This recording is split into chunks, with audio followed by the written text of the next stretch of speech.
Party नए मिसाके जमहूरियत की ख्वाहिशमंद। बिलावल भुट्टो का चार्टर ऑफ इकोनॉमी लाने का भी ऐलान।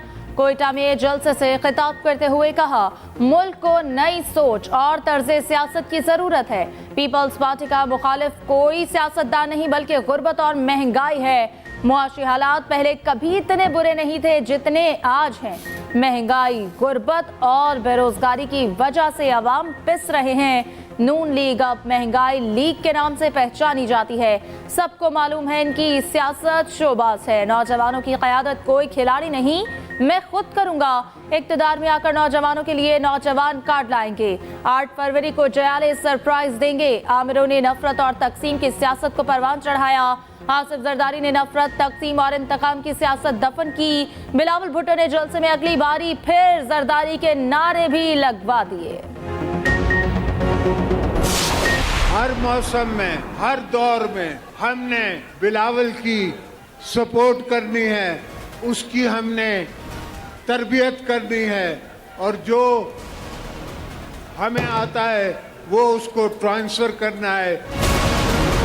हमारे यहाँ अफसोस है कि जो लीडर चलाना चाहता है, जो आगे लेके जाना चाहता है, तो उसको पीछे खींचने वाली बड़ी फोर्सेस होती है। मगर हमें उन फोर्सेस से डर नहीं है, इसलिए कि हमें अपनी अवाम पे उम्मीद है, अपने अवाम पे याद है। कुव्वतों से डर नहीं, हमें अवाम से उम्मीद है। बलूचिस्तान पाकिस्तान का दिल है और इस दिल को जीतना बहुत जरूरी है। अफसोस ये है कि इस्लामाबाद को ये नजर नहीं आता। साबिक सदर आसिफ जरदारी का पीपल्स पार्टी के यौम तासीस पर कोयटा में जलसे से खिताब। कहा, बिलावल ने पहला नौजवान वजीर खारजा बनकर मुल्क की इज्जत बढ़ाई। हमने बिलावल को सपोर्ट और तरबियत करनी है। हमें जो कुछ भी आता है वो बिलावल को सिखाना है। चेयरमैन पीटीआई की अहलिया और बहनों के दरमियान इख्तिलाफात, मुबैना टेलीफोनिक गुफ्तगू सामने आ गई। बुशरा बीबी और लतीफ खोसा का चेयरमैन पीटीआई की बहनों से इख्तिलाफात का इजहार। बुशरा बीबी ने कहा, चेयरमैन पीटीआई की बहनें साथ थीं, वहाँ हमारा मसला बढ़ गया, बल्कि अच्छी खासी हो गई थी। मैंने मुनासिब नहीं समझा उनसे ज़्यादा बात करूं। मैंने खान साहब को कह दिया, मेरे सारे केसेस आप ही करेंगे और लेट होने वाले आपके केसेस भी आपको दूंगी। लतीफ खोसा ने जवाब दिया, वो कहती हैं मेरे साथ बदतमीजी की गई। बुशरा बीबी बोली, ये कहती हैं हम पूछने गई कि आपने जहर वाली लाइन क्यों लिखी, ये होती कौन है ये पूछने वाली। वो जिस तरीके से बोल रही थी, मैंने कहा आप इस तरीके से मत बोलें। ज्यादा बोलने पर मैंने खान साहब से कहा, बस मेरे वकील वही हैं। फिर मैं उठकर आ गई।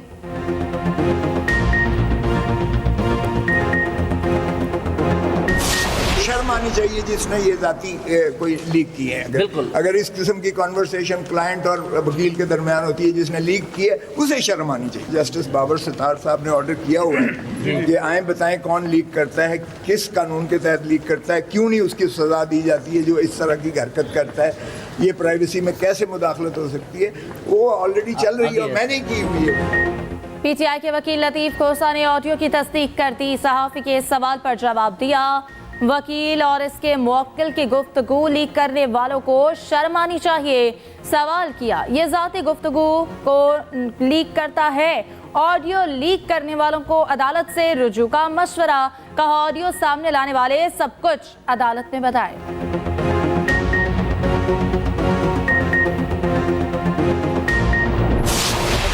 बिल्कुल सही कह रहे हैं। अच्छा, लतीफ खोसा सही कह रहे हैं। उन्होंने भी यही कहा था, आपने शायद सुना नहीं। नहीं, मुतज़ाद हैं, आप दोनों को दुरुस्त कह रही हैं क्या? बिल्कुल दोनों दुरुस्त, अलग अलग बयानात है दोनों के। एक कह रहा है कि इमरान खान खुद चेयरमैन रहेंगे, दूसरा कह रहा है कि अली, दूसरे अनाउंस कर रहे हैं। खान साहब वैसे लतीफ खोसा साहब दुरुस्त हैं, लतीफ खोसा साहब दुरुस्त कह रहे हैं, दोनों दुरुस्त कह रहे हैं।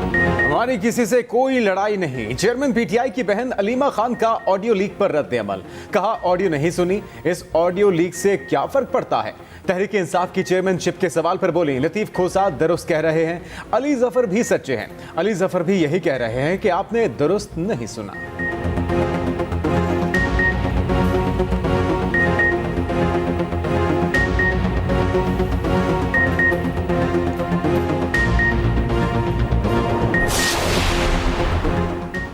जस्टिस मुजाहिद नकवी ने जुडिशल काउंसिल के दोनों शोकॉज नोटिस चैलेंज कर दिए। दरख्वास्त में वफाक को वजारत कानून के जरिए फरीक बनाया गया, मौक़िफ़ अपनाया। मेरे खिलाफ शिकायत खुली अदालत में सुनी जाए। सुप्रीम कोर्ट के 3 रुकनी कमेटी को खत भी लिख दिया। जुडिशल काउंसिल ने जस्टिस मज़ाहिर नकवी को 2 शोकॉज नोटिस जारी कर रखे हैं।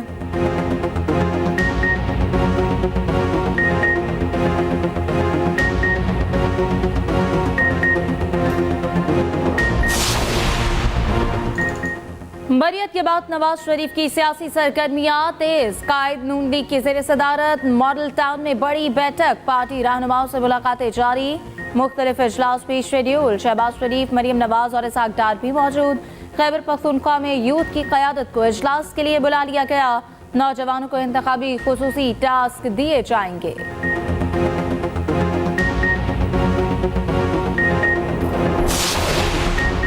नवाज शरीफ तोशाखाना केस में शामिल तफ्तीश हो गए। नाब के सवाल नामे का जवाब जमा करा दिया।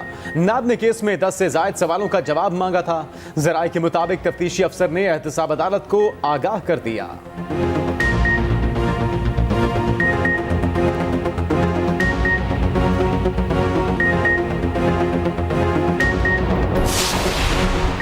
£190 मिलियन करप्शन केस में चेयरमैन पीटीआई की दरख्वास्त जमानत दायर। दरख्वास्त में चेयरमैन नैब और टीजी नैब को फरीक बनाया, मौक़िफ़ अपनाया। सियासी बुनियादों पर चेयरमैन पीटीआई की शोहरत को नुकसान पहुंचाया जा रहा है।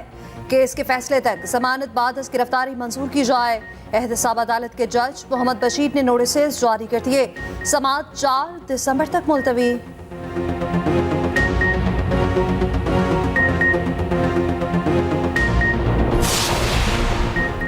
FIA मनी लॉन्ड्रिंग केस में बड़ी पेशरफ्त, अदालती हुक्म पर मुनिस इलाही के खिलाफ इश्तेहारी की कार्रवाई शुरू। मुख्तलिफ जगहों पर इश्तेहारात आवेजा। इश्तेहार के मतन में लिखा, मुनिस इलाही रुपोश हैं, अदालत पेश नहीं हो रहे। उधर गैर कानूनी भर्तियों के केस में परवेज इलाही के जुडिशल रिमांड में तौसी।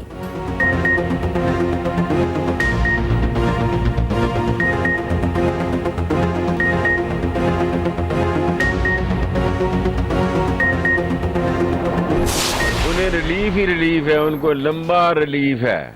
जो शख्स लोगों को बेवकूफ समझ रहा है वो खुद बहुत बड़ा बेवकूफ है। अवाम जब वोट डालने जाएगी, अवाम ने अपना फैसला पोलिंग स्टेशन पर जाके बताना है, उसने दिल में छुपा के रखा हुआ है। और ये बड़ा खौफनाक पहलू है कि या इनको गश पड़ेंगे, इनके होश उड़ जाएंगे और ये देखते रह जाएंगे कि अवाम ने क्या फैसला किया। पीटीआई का चेयरमैन से मुतल्लिक फैसला दुरुस्त है। फैसले से लगता है इनको बल्ले का निशान मिलेगा। साबिक वफाकी वजीर शेख रशीद की मीडिया से गुफ्तगू, कहा नून लीग को इलेक्शन में गश पड़ेंगे। जो अवाम को बेवकूफ समझता है वो खुद बड़ा बेवकूफ है। नवाज शरीफ के लिए रिलीफ ही रिलीफ है। 40 दिन का चिल्ला काट चुका, मजीद चिल्ला नहीं काट सकता।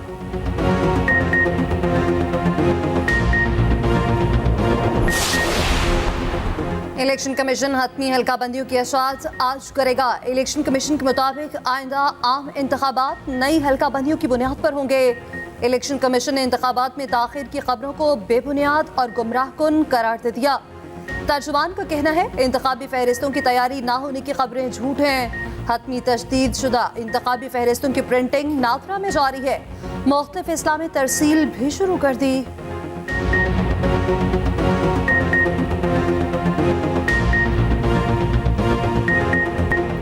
कराची में मुलजिम ने अपना पूरा खानदान उजाड़ दिया। गुलिस्तान जौहर के घर से खातून और 3 बच्चों की लाशें मिली। चारों को तेजधार आले से गले काट कर कत्ल किया गया। खातून की शनाख्त साइमा के नाम से हुई। पुलिस ने खातून के शौहर अरशद को हिरासत में ले लिया। अहलकारों के मुताबिक मुलजिम गिरफ्तारी के वक्त नशे में था।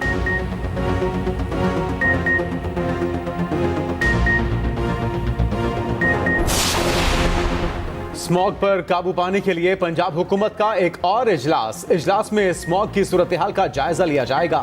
हुकूमत की तरफ से अहम फैसलों का इम्कान। उधर लाहौर में मसनूई बारिश का प्लान सिर्फ दावों तक महदूद।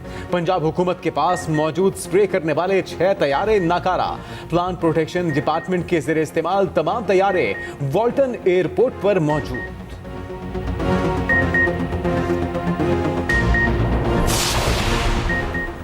लाहौर के बाद कराची स्मॉग की पकड़ में आ गया। शहर कायद फसाई आलूदगी की फहरिस्त में दूसरे नंबर पर। दूसरी जानिब बारिश ने पंजाब की फसा धुंधला दी।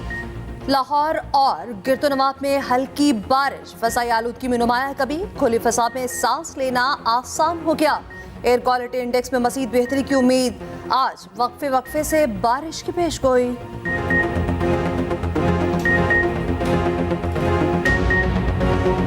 गाजा पर सहूनी दहशतगर्दी मजीद एक रोज के लिए रुक गई। आरसी जंगबंदी में एक दिन की तोसी। इसराइल और हमास की तरफ से जंगबंदी में तोसी की तस्दीक। हमास ने सहूनी फौजी छोड़ने के लिए अपने मुतालबात इसराइल को बता दिए। इसराइली फौजियों के बदले तमाम फलस्तीनी कैदियों की रिहाई का मुतालबा। इसराइल को टैंकों और अस्करी साजो सामान समेत गाजा से निकलना होगा। गुज़श्ता रोज हमास ने 4 गैर मुल्कियों समेत 16 यरकमाली रिहा किए। इसराइल ने हमास की पेश करदा इसराइली यरकमालियों की फहरिस्त मुस्तरद कर दी। इसराइली हुक्काम ने दावा किया हमास की कैद में मजीद 15 इसराइली मौजूद हैं। हमास ने दावे को बेबुनियाद करार दिया। कहा हमारे पास सिर्फ 7 यरकमाली मौजूद हैं, 3 की लाशें पड़ी हैं। जंगबंदी के बावजूद इसराइल की वहशियाना कार्रवाइयां, जेरेन में 2 फलस्तीनी बच्चे शहीद कर दिए गए। सऊदी अरब का आज़ाद और खुद मुख्तार फ़लस्तीनी रियासत का मुतालबा। अक़वाम मुत्तहिदा की करारदादों के मुताबिक खुद मुख्तार फ़लस्तीनी रियासत कायम की जाए। अक़वाम मुत्तहिदा के इजलास में सऊदी वज़ीर ख़ारजा का खिताब। शहज़ादा फैसल बिन फरहान ने कहा आज़ाद रियासत को अक़वाम मुत्तहिदा की मुकम्मल रुकनियत दी जाए। सऊदी वज़ीर ख़ारजा का क़याम अमन के लिए आलमी अमन कॉन्फ्रेंस बुलाने का मुतालबा। सहाफ़ियों से बातचीत में बोले फ़लस्तीनियों की ज़मीनों से बेदखली की हिमायत नहीं करेंगे। आलमी अमन बर्बाद करने वाला भारत फिर बेनकाब। कनाडा के बाद अमेरिका ने भारतीय खुफिया एजेंसियों के पोल खोल दिए। अमेरिका में सिख रहनुमा गुरप्तवंत सिंह के कत्ल की साजिश भारतीय अफसर के हुक्म पर की गई। हिंदुस्तानी शहरी निखिल गुप्ता पर फर्द जुर्म आए। गिरफ्तार भारतीय रॉ एजेंट्स के खिलाफ अदालत में चार्जशीट पेश। अटॉर्नी जनरल न्यूयॉर्क के मुताबिक रॉ एजेंट्स ने मोदी सरकार की ईमा पर कत्ल करने का प्लान बनाया। अमेरिकी खुफिया इदारों का मोदी सरकार के खिलाफ स्ट्रिंग ऑपरेशन। अमेरिकी इदारों ने भारत को रंगे हाथों पकड़ने का मंसूबा बनाया। अमेरिकी अंडरकवर एहलकारों ने उजरती कातलों का रूप धारकर रॉ एजेंट से मुलाकात की। सिख रहनुमा को $1 लाख के एवज कत्ल करने की डील तय हुई। निखिल गुप्ता ने अंडरकवर अमेरिकी एहलकारों को $15,000 की अदायगी की। सबूत जमा होने पर अमेरिकी खुफिया एजेंसियों ने मुलजिम को चेक रिपब्लिक से गिरफ्तार कर लिया। पाकिस्तान स्टॉक एक्सचेंज उतार चढ़ाव के बाद 29 पॉइंट्स इजाफे पर बंद। 100 इंडेक्स 7,531 पॉइंट्स की सतह पर आ गया। उधर इंटरबैंक मार्केट में अमेरिकी डॉलर 23 पैसे सस्ता ₹285.16 पर बंद हुआ।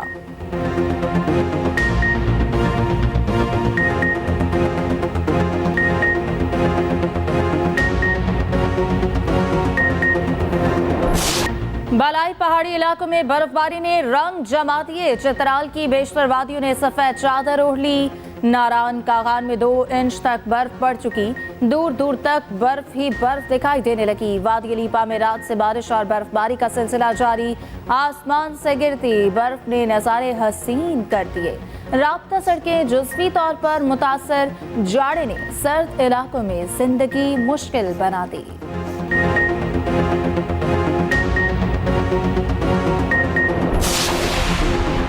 टेस्ट सीरीज में कैंगरू से पंजा आजमाई। शान मसूद की क़यादत में टीम दौरा ऑस्ट्रेलिया के लिए रवाना।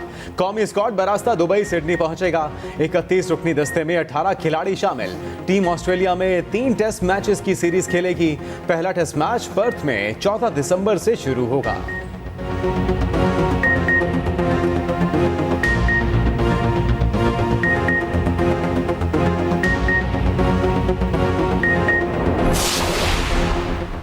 शान मसूद की पीसीबी सेंट्रल कॉन्ट्रैक्ट में तरक्की। टेस्ट कप्तान डी से बी कैटेगरी में मुंतकिल। कौमी क्रिकेटर कप्तान बनने पर बी कैटेगरी का मुस्तहिक हो जाता है। शान मसूद का पहला असाइनमेंट ऑस्ट्रेलिया के खिलाफ टेस्ट सीरीज है।